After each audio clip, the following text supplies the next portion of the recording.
Hello friends, welcome back to my channel. Friends, నేను ఈ podcast start చేయడానికి కారణం మన ఛానల్లో చాలా వరకు సబ్స్క్రైబర్స్ అందరూ స్టూడెంట్సే. వాళ్ళకి ఇలాంటి ఇన్ఫర్మేషన్ చాలా యూజ్ అవుతుందని ఈ పాడ్కాస్ట్ అయితే స్టార్ట్ చేశాను ఫ్రెండ్స్. సో మీరైతే పూర్తిగా ఈ పాడ్కాస్ట్లో ఏం చెప్పానో అంత అయితే వినండి ఫ్రెండ్స్. మీకు నచ్చితే ఈ పాడ్కాస్ట్ని లైక్ చేయండి ఫ్రెండ్స్. మా ఛానల్ అయితే సబ్స్క్రైబ్ చేయండి. మీకు ఇలాంటి మరెన్నో వీడియోస్తో మీ ముందుకు వస్తాను. సో నాకు కూడా ఎంతో మోటివేషన్గా ఉంటుంది. Let us start our video friends. దూరంలో ఉన్న అంతరిక్షంలో ఏముంది? ఒక భూమి మీదే జీవం ఉందా? వేరే గ్రహాలపై ఏముంటుంది? విశ్వంలో మానవ జాతితో పాటు మరికొన్ని జీవులుంటే అవి ఏ రూపంలో ఉన్నాయి? ఈ ప్రశ్నలే శాస్త్రవేత్తలకు కంటి మీద కునుకు లేకుండా చేస్తున్నాయి. వీటిపై నిరంతరం పరిశోధనలు చేస్తున్నా ఇప్పటి వరకు వీటిపై ఎలాంటి క్లారిటీ అయితే రాలేదు.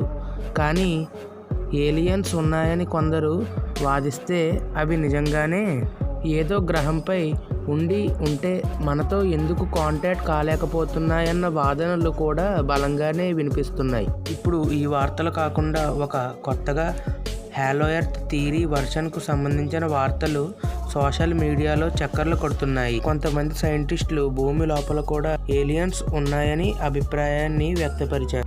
నిజానికి ఎర్త్ సర్ఫేస్ పై ఒక పెద్ద హోల్ చేసుకుంటూ వెళ్తే ఏమొస్తుంది? మట్టి, రాళ్ళు, అలాగే బంగారం కన్నా విలువైన మెటల్స్ కనిపిస్తాయి.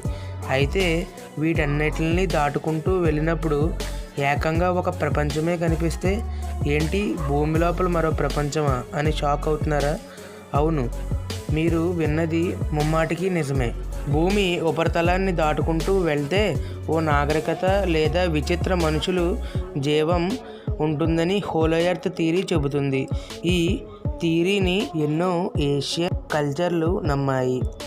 అంతేకాదు, ఏషియన్స్, గ్రీకులు, రోమన్స్ కూడా భూమిలో ప్రపంచం ఉందని నమ్మారు. అందుకే మొదట్లో గ్రీక్ సైంటిస్టులు హాలో ఎర్త్ని మైథలాజికల్ బిలీఫ్గానే చూశారు.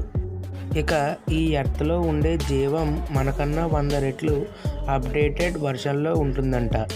మనం ఏ విధంగా అయితే అంతరిక్షంలో లేదా ఇతర గ్రహాలపై ఏలియన్స్ ఉంటాయని అనుకుంటున్నామో అదే విధంగా భూ ఉపరితలంలో కింద కూడా అలాంటి వారే ఉంటారని తెలుస్తుంది.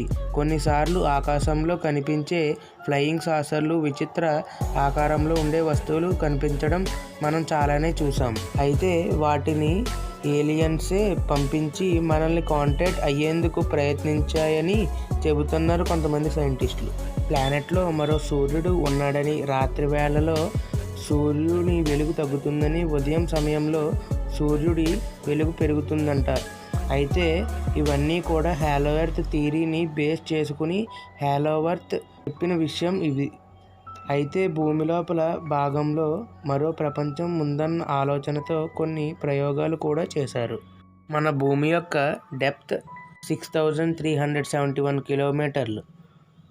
కానీ మనం 12 కిలోమీటర్లు మాత్రమే తవ్వగలం. ఇది కూడా రష్యాలో ఒక బోర్వెల్ గురించి తవ్వారు.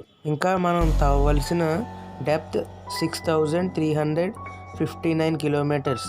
ఇది కూడా మనం తవ్వగలిగితే మనం భూమి లోపలే మరో కొత్త ప్రపంచం చూడవచ్చు అని కొందరు సైంటిస్టులు చెబుతున్నారు.